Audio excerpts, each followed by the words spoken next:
একটা ঘটনা শোনেন।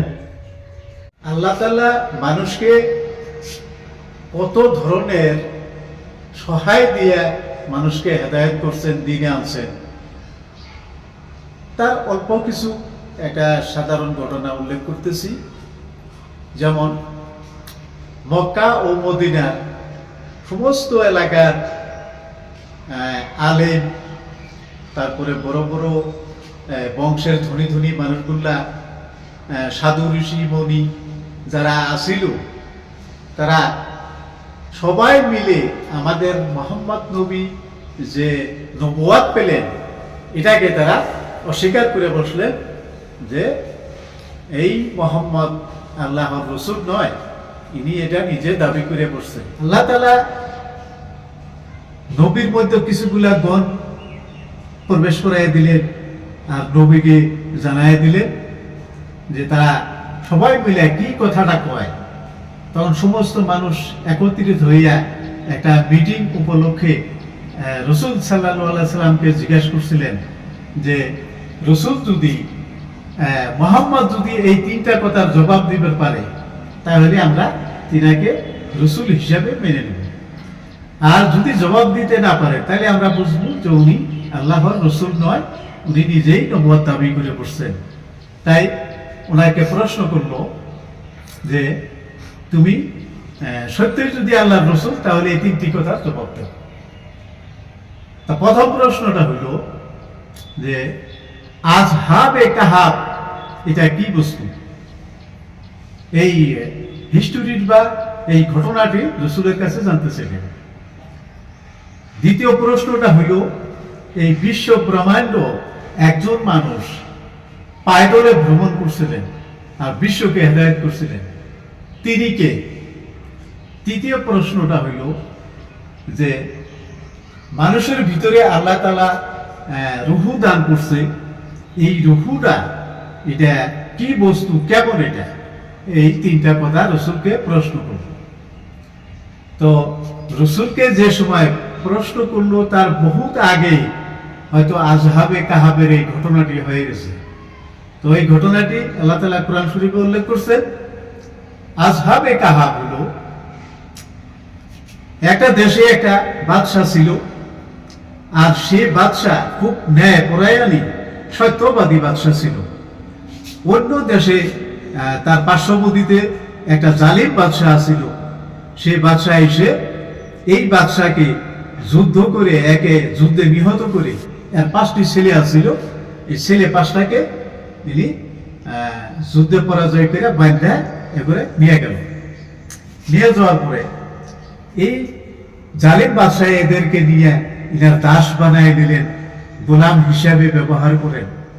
তো গোলাম হিসেবে ইনারা বহুদিন ওই বাদশার আন্ডারে থাকলেন। তো এদের দিয়ে এই সৎ বাদশার ছেলে 5টা, এরাও খুব সুন্দর মানুষ, পরহেজগার মানুষ, সত্যবাদী মানুষ। এরা সবসময় আল্লাহর দিকে এরা নত থাকে, আল্লাহর ইবাদত বন্দেগী করে। কিন্তু এই জালিম বাদশার কারণে এরা সুন্দরভাবে বসে আল্লাহর ইবাদত করতে পারতেছে না। এই সম্পর্কে তারা আল্লাহর কাছে হাত তুলে নালিশ করলো, হে আল্লাহ, তুমি এই মহাবিপদের থেকে আমাদেরকে রক্ষা করো, আমরা যিনি সুন্দরভাবে ফুলাভাবে বসে তোমার বন্দেগী করতে পারি, তোমাকে ডাকতে পারি। আল্লাহ তাআলা তাদের দোয়া কবুল করে নিলেন।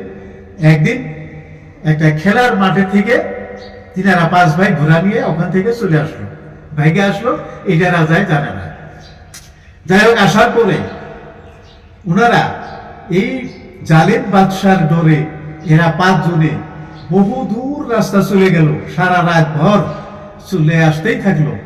আস্তে আস্তে রাতটা যখন শেষ হয়ে আসলো তখন সামনে দেখলো একটা পাহাড়ের মতো কিবা দেখা যায়। রাতও শেষ হয়ে আসলো। এবার দিনের ভাগে তারা রাস্তা দিয়ে যাবে, যদি জালিম বাদশার কোনো মানুষে দেখে তাইলে তো ধরে ফেলবে। তখন ওনারা ওই পাহাড়ের দিকে এগিয়ে যায়, পাহাড়ের একটা সুড়ঙ্গের মধ্যে প্রবেশ করে নিরাপদ হইল।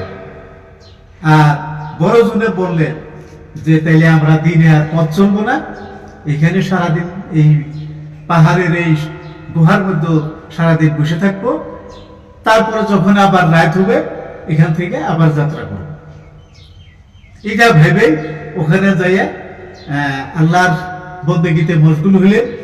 তারপরে আল্লাহ তাআলা ওদের একটা নিদ্রা দিল, ঘুম দিল। এরা 5 ভাই ওখানে ঘুম আসলো।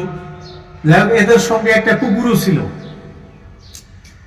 এই 5 জন যে ঘুম আসলো, তারপরে ঘুম পাইরা শেষ দিয়া বহুদিন পরে তারা ঘুমে থেকে জাগলো। জায়গায় একে অপরকে জাগাইলো। জাগানোর পরে বলল যে আমাদের খিদা পাইছে, তাহলে আমরা কিছু পানাহার চুগাইয়া আহার করে এখান থেকে আবার যাত্রা করি। 5 ভাইয়ের ভিতরে একজনের কাছে 1 টাকা আছিল। এই টাকাটা তখন তারা সবাই মিলে পরামর্শ করলো যে এই যে গ্রাম দেখা যাইতেছে, এখানে গেলে নিশ্চয় দোকান সুকান পাওয়া যাব, তাইলে এই টাকাটা দিয়ে কিছু খাদ্য বস্তু সংগ্রহ করিয়া আমরা খাইয়া আবার আল্লাহর বন্দেগী করে এখান থেকে যাত্রা করি। একজনে এই টাকাটা নিয়ে দোকানে গেল। দোকানদারে বলল যে এই টাকাটা তুমি কোথায় পেলে? বললো যে এই টাকাটা আমার কাছে আছে। এই টাকাটা তো এখন চলবে না, এটা অচল হয়ে গেছে। এইটা 1200 বছর আগে যে বাদশাহ ছিল, রাজা ছিল, তার আমলের টাকা, 1200 বছর আগেকার। তাহলে এই টাকা তো এখন চলবে না। তখন ইনি বলতেছে আমরা খুব অনাহারে আছি, 5 জন মানুষ, তাইলে আমরা যদি দয়া করে কিছু খেতে দেন তাইলে আমরা খাইয়া তো জীবনটা রক্ষা করতাম। যদি পারেন আপনি কিছু দেন। তখন দয়া স্বরূপ এই টাকাটা নিয়ে এই টাকার পরিবর্তে সামান্য কিছু খাদ্য তাদেরকে দিল। তারা নিয়ে ফেরা ওই গুহার ভিতরে চলে গেল। যাইয়া এই খানা খেলো।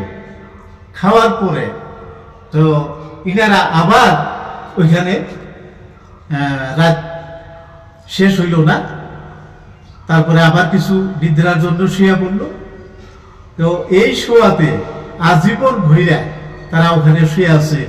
কিছুদিন পর মানুষে জানলো যে গুহার ভিতরে মানুষ আছে। তারপরে ওখানে আল্লাহ তাআলা মানুষকে কিছু সহায় করলো। ওই গুহার উপরে মানুষে সুন্দর করে একটা ঘর তুলে দিল, সেটা মসজিদ হইল। আজীবন পর্যন্ত সে মসজিদ ওখানে আছে। আর এই 5 জন মানুষ আর এই কুকুর ওই গুহার ভিতরে তারা এখনো ঘুমাই আছে। এটার নাম হলো আসহাবে কাহাফ। এই প্রশ্নটা রাসূল সাল্লাল্লাহু আলাইহি ওয়াসাল্লামকে করছিল। রাসূল এই কথার জবাব দিলেন। তারপর আসলো বিশ্ব ব্রহ্মাণ্ড একজন মানুষ পায়দলে ভ্রমণ করছিল আর মানুষকে হেদায়েত করছিল। ইনি কারা? ইনি কোরআন শরীফে ইনার নাম উল্লেখ করছে এই বাদশাহ জুলকারনাইন। এই জুলকারনাইন উনি পশ্চিম শহর পর্যন্ত একদম যে পর্যন্ত বেলা ডুবে সেখান থেকে উনি মানুষকে হেদায়েত শুরু করে একদম পূব দেশে যেখান থেকে বেলা উঠবে এ পর্যন্ত উনি মানুষকে সৎ পথে আহ্বান করছে। আর জালিম মানুষকে উনি হত্যা করে ভালো মানুষগুলার সুন্দরভাবে আল্লাহর ইবাদত বন্দি করার জন্য তাকে খোলাসা করে দিয়েছে। তারপরে উত্তর দেশে উনি একটা ভ্রমণ দিয়েছিল, যে দেশে ইয়াজুজ মাজুজ দেও থাকা বলে এই কোরআনে কথাটা উল্লেখ আছে। ওই দেশে যাইয়া উনি আকাশের থেকে জমিন পর্যন্ত একটা দেওয়াল বানায় দিছিল 11টা ধাতু দিয়া। এই দেওয়ালটা আজীবন পর্যন্ত থাকবে। ওই দেওয়াল সেট করে বা ভেঙে ইয়াজুজ মাজুজ দেও এই দেশে আর আসতে পারবে না, মানুষকে আর অন্যায় করতে পারবে না। ওই দেশে ইয়াজুজ মাজুজ দেওয়ের যেটা তলা ছিল, তারা ওখান থেকে আইসা এই দেশে আইসা মানুষ ধরে ধরে খাইতো। মানুষ খাওয়া উপরে আহার ছিল। তাই তারা সবাই মিলে বাদশাহ জুলকারনাইনের কাছে এই কথাটা আপত্তি করছিল। তারপরে জুলকারনাইন ওই দেওয়ালটা দিয়ে দিছে, বেড়াটা দিয়ে দিছে। আজীবন পর্যন্ত আর ইয়াজুজ মাজুজ দেও ওই দেওয়াল ভেঙে আর মানুষ খাইতে আসতে পারবে না, এটা করে দিছে।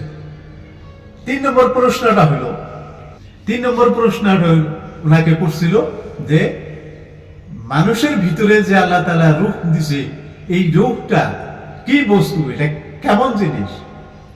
তো জিবরাইল আলাইহিস সালাম রাসূলকে এই সম্পর্কে জানালেন, তুমি রূহ সম্পর্কে, এই নরধাম, এই মানুষ, এই পিশাচ, এরা বুঝে না, রূহ সম্পর্কে তুমি এদের কাছে কিছুই বলো।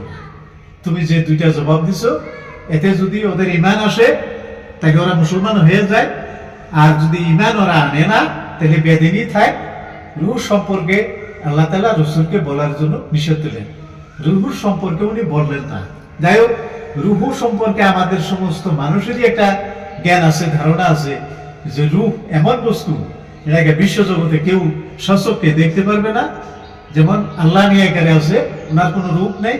রূহ বলে বস্তুটা এমন বাতাসের মতো একটা বস্তু যা আমরা সচক্ষে দেখতে পারি না, কিন্তু সবাই বুঝতেছি যে আমার ভিতরে রূহ আছে। এটা আল্লাহর একটা কুদরতীয় বস্তু। এই বস্তু আপনি স্পষ্ট ভাবে যদি জানতে চান, তাহলে একজন জ্ঞানী মুর্শিদের কাছে বায়াত হন, আর তার কাছ থেকে এই বিষয়ে শিখুন, জানুন, আপনি রূহ সম্পর্কে সব জানতে পারবেন।